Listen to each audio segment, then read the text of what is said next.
Each kindness. That winter, snow fell on everything, turning the world a brilliant white. One morning, as we settled into our seats, the classroom door opened and the principal came in. She had a girl with her, and she said to us, "This is Maya." Maya looked down on that floor. I think I heard her whisper, "Hello." We all stared at her. Her coat was open and the clothes beneath it looked old and ragged. Her shoes were spring shoes, not meant for the snow. A strap on one of them had broken. Our teacher, Miss Albert, said, "Say good morning to our new student." But most of us were silent. The only empty seat was next to me. That's where our teacher put Maya. And on the first day, Maya turned to me and smiled. But I didn't smile back. I moved my chair, myself and my books, a little farther away from her. When she looked my way, I turned to the window and stared out at the snow. And every day after that, when Maya came into the classroom, I looked away and didn't smile back. My best friends that year were Kendra and Sophie. At lunchtime, we walked around the schoolyard, our fingers laced together, whispering secrets into each other's ears. One day, while we were near the slide, Maya came over to us. She held open her hand to show us the shiny jacks and tiny red balls she'd gotten for her birthday. "It's a high bouncer," she said, but none of us wanted to play, so Maya played a game against herself. That afternoon, when we got back into the classroom, Maya whispered to me, "Bet you can't guess who the new Jacks champion of the world is." Behind me, Andrew whispered, "Chloe's got a new friend. Chloe's got a new friend." "She's not my friend," I whispered back. The weeks passed. Every day we whispered about Maya, laughing at her clothes, her shoes, the strange food she brought for lunch. Some days Maya held out her hand to show us what she had brought to school.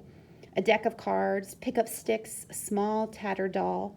Whenever she asked us to play, we said no. The days grew warmer and warmer. The pond thawed. Grass began growing where snow had once been. One day, Maya came to school wearing a pretty dress and fancy shoes. But the shoes and the dress looked like they belonged to another girl before Maya. I have a new name for her," Kendra whispered. "Never knew.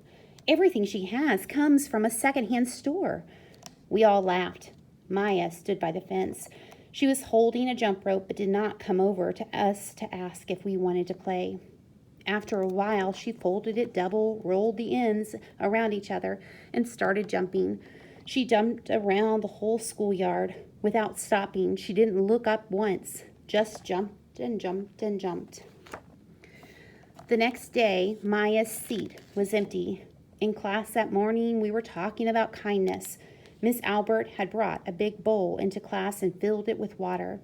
We all gathered around her desk and watched her drop a small stone into it. Tiny waves rippled out away from the stone. "This is what kindness does," Miss Albert said. "Each little thing we do goes out like a ripple into the world." Then Miss Albert let us each drop the stone in as we told her what kind things we had done. Joseph had held the door for his grandmother. Kendra helped change her baby brother's diaper. Even mean old Andrew had done something.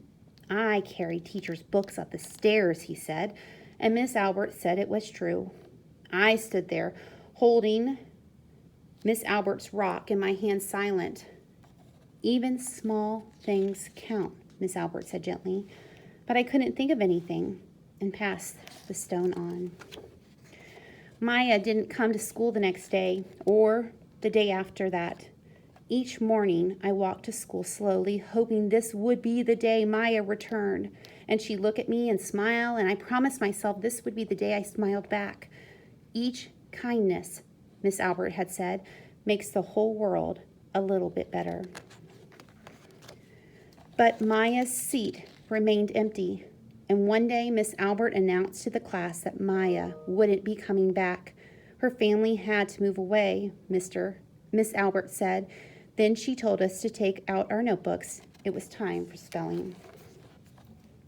That afternoon, I walked home alone. When I reached the pond, my throat filled with all the things I wished I would have said to Maya, each kindness I had never shown.